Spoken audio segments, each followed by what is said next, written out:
नमस्कार, मी अमृता दीक्षित. आम्ही ठाणेकर वृत्तवाहिनीमध्ये आपणा सर्वांचं स्वागत. एक दृष्टिक्षेप आतापर्यंतच्या ठळक घडामोडींवर. श्री सिद्धिविनायकाच्या दर्शनाने राष्ट्रवादी काँग्रेसने विधानसभा प्रचाराचा नारळ फोडला. राष्ट्रात राष्ट्रवादी काँग्रेस अधिक मजबूत करण्यासाठी आणि येत्या काही दिवसात महाराष्ट्रात प्रचाराचे झंझावाती दौरे सुरू करणार असल्याने पक्षाच्या सर्व नेत्यांनी श्री सिद्धिविनायकाचे दर्शन केले.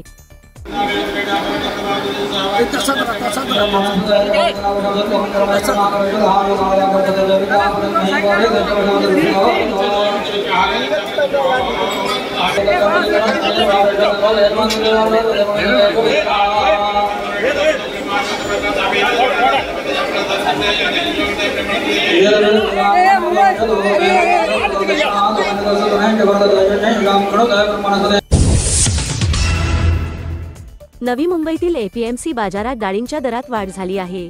प्रत्येक प्रकारच्या डाळीच्या दरात प्रति किलोने 50 रुपयांनी वाढ झाली आहे. परिणामी गृहिणींचे बजेट कोलमडले आहे. मागील आठवड्यात तूर डाळ, उडीद डाळ, हरभरा डाळ याची 130 ते 150 रुपयांना किलोने विक्री होत होती. आता हेच दर 180 ते 200 रुपयांवर गेले आहेत. दर वधारल्याने ग्राहकांनी देखील डाळ खरेदीकडे पाठ फिरवली असून ज्यांना 1 किलो डाळ घ्यायची आहे ते अर्धा किलोच डाळ घेत आहेत, अशी प्रतिक्रिया व्यापाऱ्याने दिली आहे. याबाबत शासनाने ठोस पावले उचलावीत आणि डाळींचे दर स्थिर करावेत, अशी मागणी व्यापारी करत आहेत.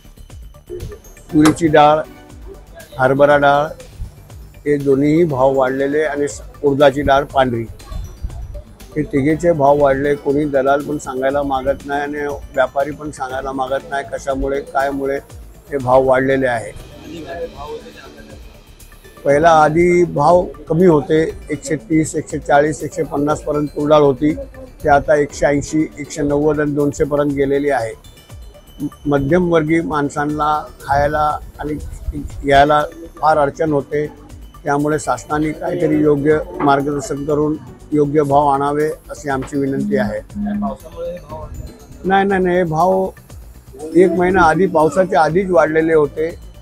पावसाच्या काय ते एक एक्स्ट्रा बहाणा मिळाला व्यापाऱ्यांना, पण व्यापाऱ्यांनी योग्य परिस्थिती बघून भाव खाली आणावे अशी आमची विनंती आहे.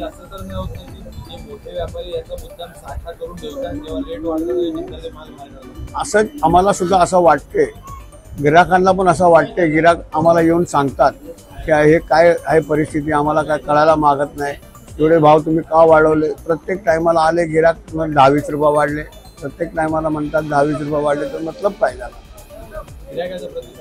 गिराकाच्या काही प्रतिसाद नाही. प्रतिसाद हे म्हणतात की भाव वाढल्यामुळे आम्हाला घ्यायला फार अडचण होते. म्हणजे 1 किलो घ्यायचे असते ते अर्धा किलोवर येतात.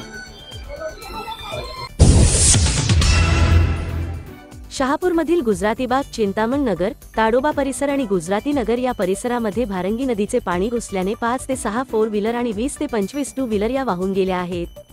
त्यानंतर अनेक 4 व्हीलर आणि 2 व्हीलरचे नुकसान झाले आहे. त्याचबरोबर घरांमध्ये साधारण 3 फुटापर्यंत भारंगी नदीच्या पुराचे पाणीच गेले आहे. त्यामुळे अनेक घरांचे नुकसान झाले आहे. स्थानिक नागरिकांची मागणी आहे की गुजराती बाग आणि चिंतामणी नगर या परिसरामध्ये नदीला बांधण्यात आलेली संरक्षण भिंत आणि काळा यामुळे खाली जाणारे पाणी हे अडून राहते आणि त्यामुळे येथील भागाला हा जो आहे पुराचा फटका बसलेला आहे. मोठ्या प्रमाणात नुकसान झाल्याने नुकसान भरपाई द्यावी अशी मागणी स्थानिकांनी केली आहे. नगरसेवकीने आताच 15-20 दिवस झाल्या मिसेसनी ह्या गोष्टीवरती कंप्लेंट केलेली होती. तर ही जी काय बांधकाम नदीत झालेली आहे ती पूर्ण कुठल्याच परवानगी नाही, ना जल संवर्धनाची ना कुठल्या परवानग्या घेतल्यात किंवा पूर नियंत्रण कक्ष जो असतो त्याची कुठली परवानगी न घेता मुख्य अधिकारी यांनी साठेलोटे, तिथला नगरसेवक, तिथला ठेकेदार या सर्वांनी मिळून आणि हे बांधकाम केलं आणि एवढ्या कंप्लेंट करून त्याच्यावरती कुठल्याही प्रकारची ऍक्शन घेतली नाही. त्याच्यामुळं या सर्व आज जो दिसतोय पूरग्रस्त आणि आपला तुमची कुठली गुजराती बाग आणि गुजराती नगर हे दोन्ही पूर्णपणे एवढा नुकसान झालेलं आहे. आणि आज आम्ही जे इकडे बसलेले आहे ते सर्व गुजराती ह्याच्यातले बागेतले आणि ह्याच्यातले रहिवासी जोपर्यंत ही भिंत आणि नदीतला अतिक्रमण तोडत नाही आणि ज्या मुख्य अधिकाऱ्यांनी हे सर्व प्रकार केलेले आहेत त्यांना सस्पेंड करत नाही तोपर्यंत आम्ही इथून उठणार नाही. आणि नुकसान भरपाई त्या मुख्य अधिकाऱ्यांनी द्यावी, कारण त्याला सांगून पण आतापर्यंत त्यांनी काहीच केलेलं नाहीये.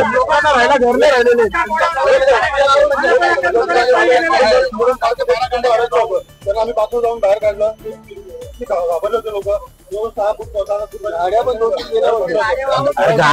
सर्व गाड्यांच्या तुटाड्या झाल्या, म्हणजे गाडी चालूच नाही.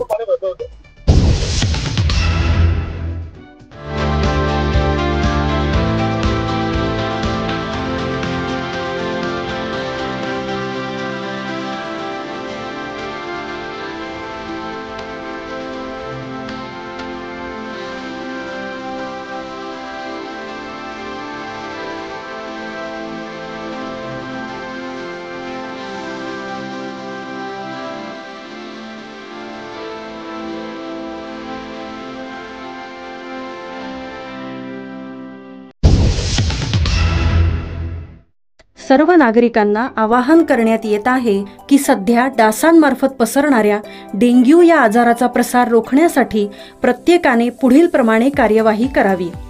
डेंग्यू आजार एडिस इजिप्ती हा डास चावल्याने होतो.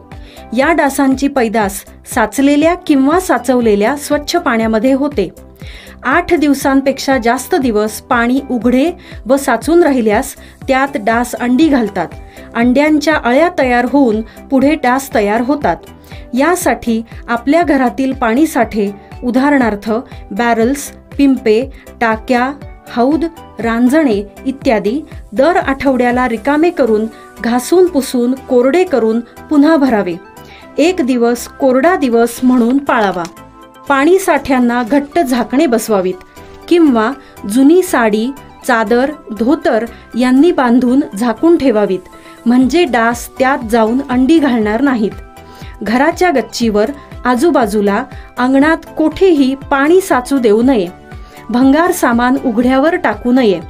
उदाहरणार्थ टायर्स, प्लास्टिक सामान, कुंड्या, टाकाऊ वस्तू इत्यादी.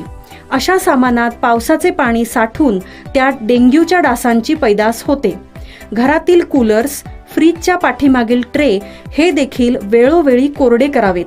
लक्षात ठेवा, नुसत्या फवारणीने डास घनता कमी होत नाही, तर त्यासाठी डास पैदास ठिकाणे नष्ट करणे ही आपल्या सर्वांची जबाबदारी आहे. कोणताही ताप अंगावर न काढता जवळच्या शासकीय रुग्णालयात मोफत औषधोपचार घ्या. अशा प्रकारे नागरिकांनी सहकार्य केल्यास डेंग्यूचा प्रसार रोखणे सहज शक्य आहे.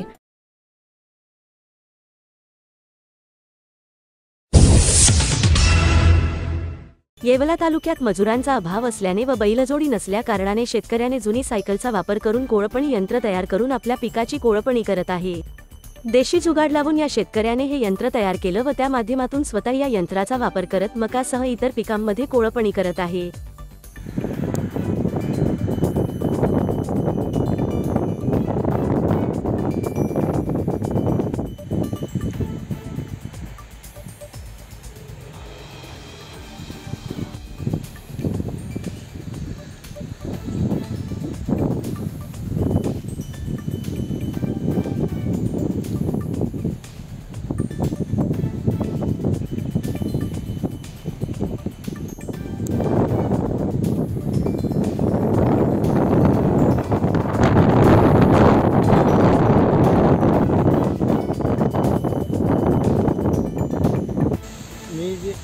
शेतीला लेबर वेळेवर मिळत नसल्यामुळं सायकल कोळप बनवले आणि ते सायकलीच्या पुढच्या चाकापासून आणि हँडेलपासून ते यंत्र बनवले आणि लेबर मिळत नसल्यामुळं आणि 3-4 वर्षापासून मी शेती करतो त्या कोळप्यापासून.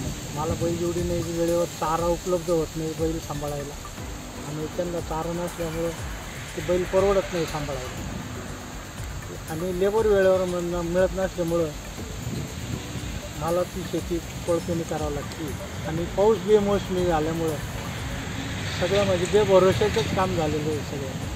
तर वेळेवर उत्पन्न ते शाश्वती नसल्यामुळं ते पूर्ण म्हणजे असं लेबरवर अवलंबून किंवा बैलजोडी परवडत नसल्यामुळं सगळं म्हणजे हात मेहनत आपल्या अंग मेहनतीनेच करावं लागतं सर्व काम. आमच्याकडे सगळं सिटीजवळ असल्यामुळं पैठणी उद्योगामुळं आमच्याकडे लेबरचं फार प्रॉब्लेम आहे. ते सगळे पूर्ण येवलाला याच्यात पैठणी उद्योगाच्या याच्यात अडकल्यामुळं कोणी तरुण वर्ग लेबर कामाला मिळत नाही, बाया मिळत नाही. त्याच्यामुळं आम्हाला सर्व शेती अशी पैठणीच करून घ्यावं लागते आणि वर्षापासून आम्ही त्याचीच शेती करतो. बैलच परवडत नाही ठेवायला. चारा उपलब्ध होत नाही वेळेवर. आषाढी यात्रेकरता वारकऱ्यांची पावले पंढरपूरकडे वळाली आहेत. अशातच पंढरपूरमध्ये वारकऱ्यांची मांदियाळी आता शिल्परूपात उभारली आहे. पालखी सोहळा, रिंगण सोहळा, वारकरी दिंड्या आणि वारकरी भक्तांच्या प्रतिकृती शहरातील विविध चौकात उभारण्यात आले आहे. त्यामुळे सारी पंढरी नगरी आतापासूनच वारकरीमय झाली आहे.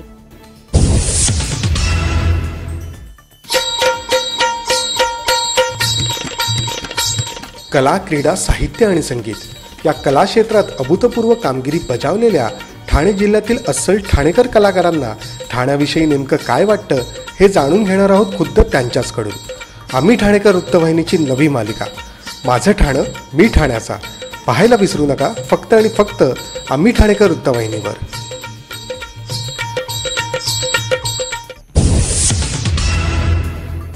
नमस्कार, मी गणेश राऊत. ठाणे या शहराबद्दल काय बोलावं आणि काय नको. ठाणे या शहराने मला खूप चांगले मित्र दिले, खूप चांगले गुरु दिले. ठाणे या शहरामध्ये नृत्यासाठी एवढं चांगलं पोषक वातावरण आहे. गडकरी रंगायतन म्हणा, काशीनाथ घाणेकर म्हणा, असे म्हणजे सुसज्ज असे रंगमंच ठाण्यामध्ये उपलब्ध आहेत की जिथे आपण आपली कला प्रेझेंट करू शकतो. आणि ठाण्यात बऱ्याच ठिकाणी नृत्याचे क्लासेस चालून माझ्यासारखे नृत्य दिग्दर्शक त्याच्यावरती गुजराण करत आहेत या ठाणे शहरामुळे. या ठाणे शहरामुळे आज आम्ही कुठेही गेलो तरी आम्हाला मानानं स्थान दिलं जातं, ते या ठाणे शहरामुळे. ठाणं माझ्याकरता काय, तर ठाणं माझ्याकरता एक माझं मंदिर आहे की ज्या मंदिरात मी गेल्यानंतर मला असं वाटतं की मी सुखी आहे, मी शांत आहे, मला खूप बरं वाटतं ठाणे शहरात आल्यानंतर. की या ठाणे शहरामुळेच आज आम्ही नावारूपाला आहोत आणि या ठाणे शहरानेच आम्हाला आमच्या सर्व गुणदोषांसह आम्हाला सामावून घेतलेलं आहे. म्हणून मला अभिमान आहे माझ्या ठाण्याचा. आम्ही ठाणेकर.